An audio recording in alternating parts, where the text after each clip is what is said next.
ওকে, next standard integral. Next standard ইন্টিগ্রালটা কি? dx by root over x square minus a square. আমি কি বলেছি? এক্স স্কয়ার মাইনাস এ স্কয়ারটাকে কি ধরতে হয়? এক্স টাকে a sec থিটা। তাহলে let x is equal to a sec theta. তাহলে dx মানে কি? a sec theta tan theta d theta. দুদিকে ডিফারেনশিয়াল নিলাম, তার মানে x square minus a square কি হবে? a square into sec square theta minus 1, তাহলে a square into tan square theta. তাহলে কি আসবে? Integration dx by root over x square minus a square. এটাকে লিখতে পারি, dx টাকে লিখছি a sec theta tan theta d theta by নিচে a tan theta square root over 4। a কেটে গেল, tan থিটা কেটে গেল, integration sec theta d theta. আচ্ছা, integration sec theta d theta করলে কি আসবে? log mod sec theta plus tan theta, log mod sec theta plus tan theta plus c, where c is integrating constant, where c is integrating constant। তাহলে এখান থেকে কি পাবো? log mod sec theta মানে কি? x by a plus tan থিটাটা কি করে পাবো দেখে নি? x is equal to a sec theta. তাহলে x বাই a মানে হচ্ছে sec থিটা। তাহলে tan থিটা মানে কি? root over of sec square theta minus 1। তাহলে root over of x square by a square minus 1। তাহলে নিচে a, উপরে হবে root over of x square minus a square। তাহলে tan theta এর জায়গায় লিখছি root over of x square minus a square by a এর mod plus c। তাহলে এখান থেকে আমি কি পেতে পারি? log mod x plus root over x square minus a square by a plus c। তো এটাকে সিম্পলিফাই করে লিখি log mod x plus root over x square minus a square minus log a plus c। Divide আছে তাই মাইনাসে break হয়ে গেল। এবার এই minus log a plus c K c dash ধরতে হবে। তাহলে log mod x plus root over x square minus a square plus c dash। যেখানে c dash টা কি হবে? c minus log a হবে, where c dash equal to c minus log a, যেটা কিনা একটা কনস্ট্যান্ট। তো দেখো এই রেজাল্টটা চলে এসেছে। এখানে c dash আছে, ওখানে c আছে, দুটোই তো কনস্ট্যান্ট। কনস্ট্যান্টের মধ্যে তো কোনো ভ্যারিয়েশন নেই। So that is the result. Next যে স্ট্যান্ডার্ড রেজাল্টটা রয়েছে, that is dx by root over a square minus x square. সেটা করলে কি হয় দেখা যাক। সেটা কি হবে? সেটা হবে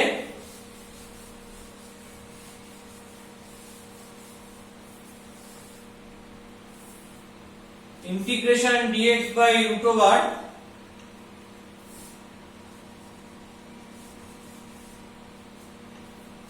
a square minus x square.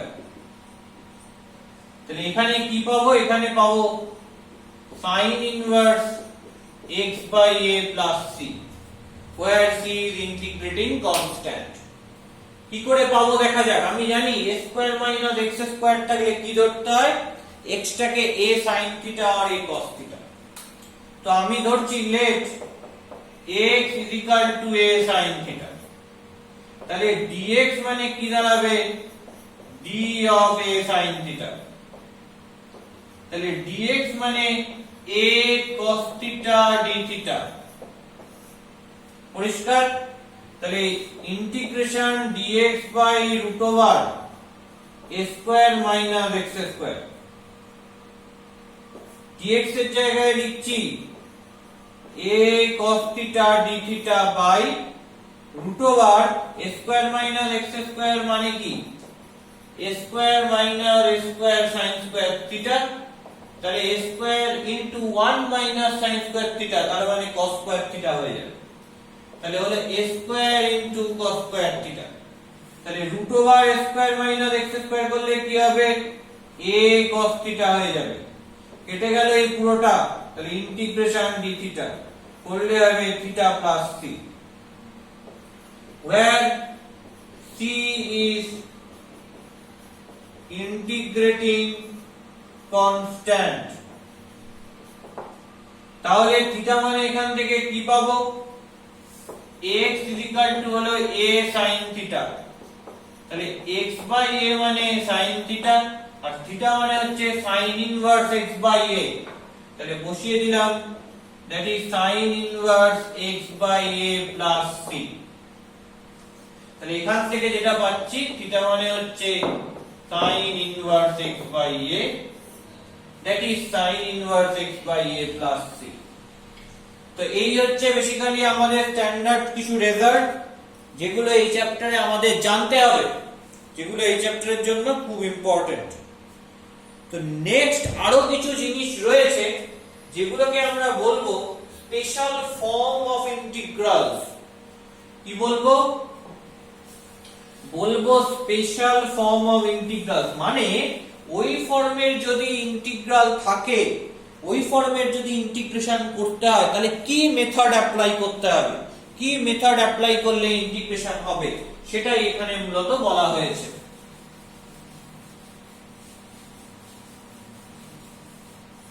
তাহলে এর পরের যে পার্টটা সেটা কি special forms of integrals, special form of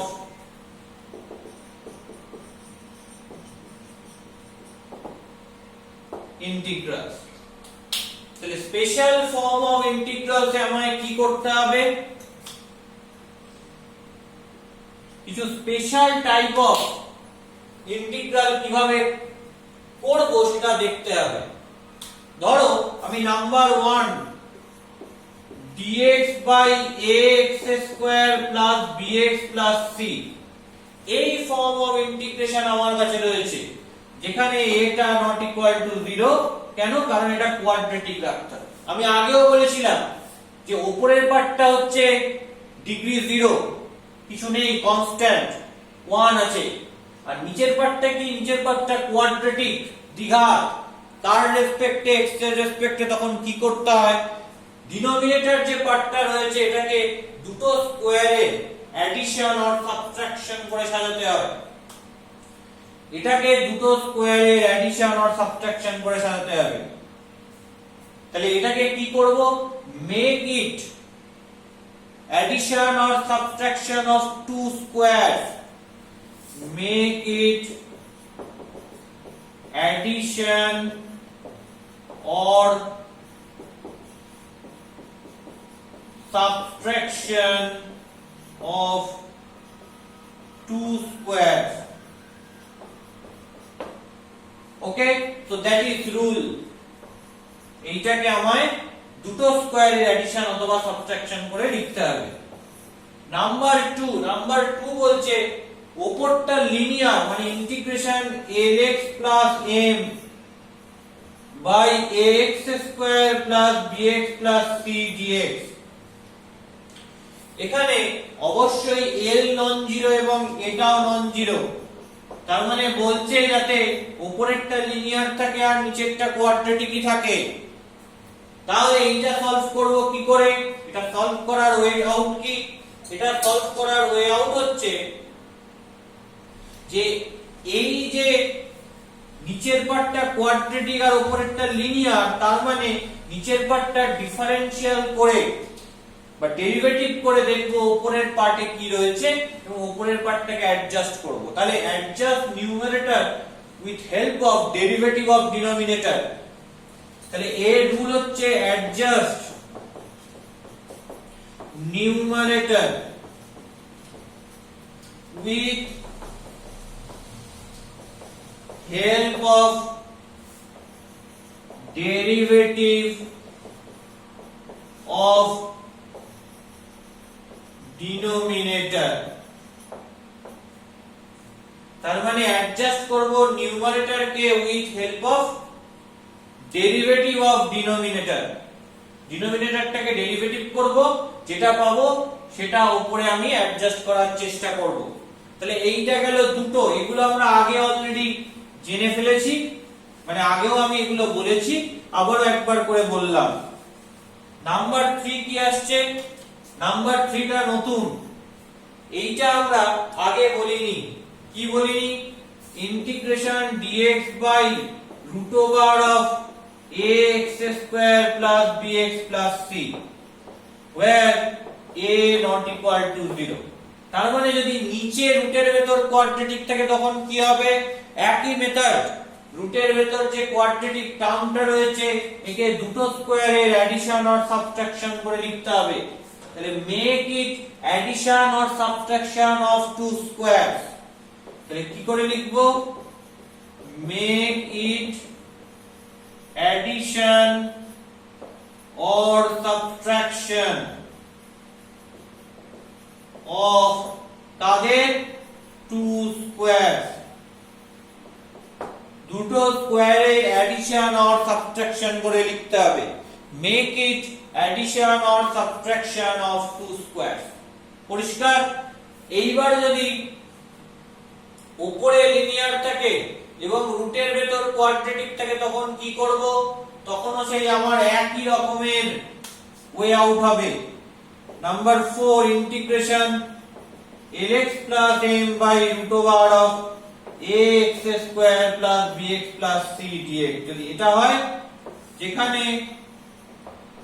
a not equal to 0 R l not equal to 0, সেই সময় কি হবে?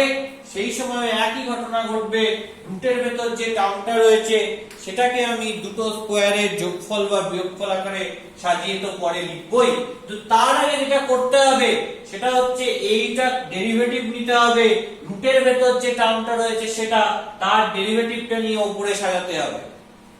তাহলে এটা কি? এটা same as number 2, same as number 2।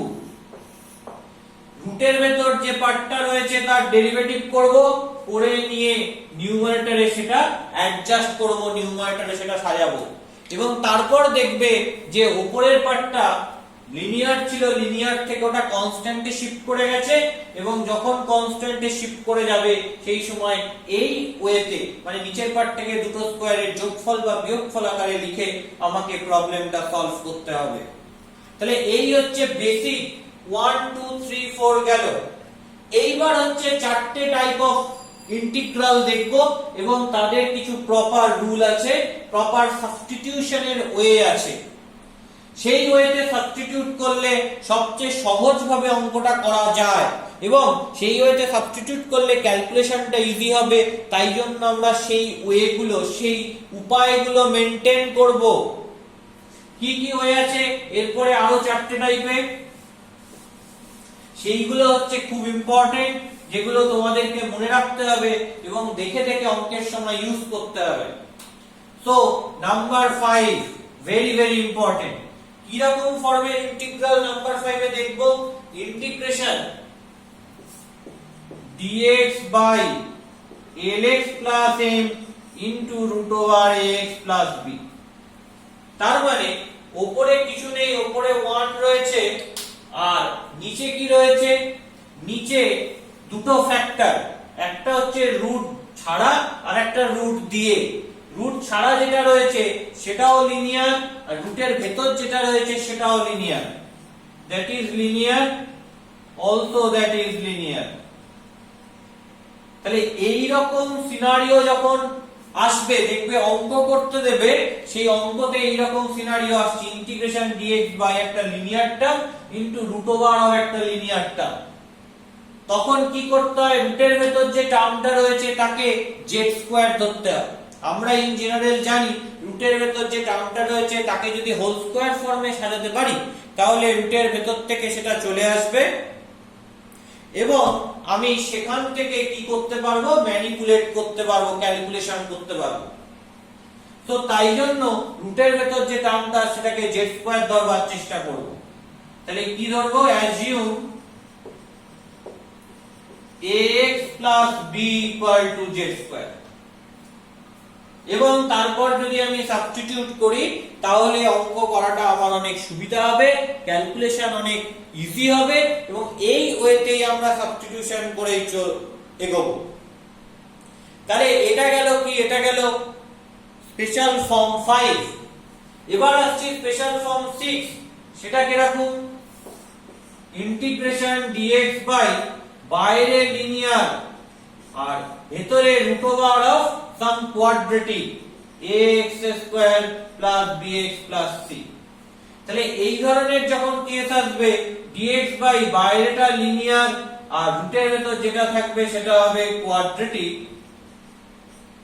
সেই সময় আমরা কিভাবে এগোবো, সেই সময় রুটের বাইরে আমার সব সময় লিনিয়ার টার্মকে লক্ষ্য করাই হচ্ছে এম, লিনিয়ার টার্মের দিকে নজর রাখো।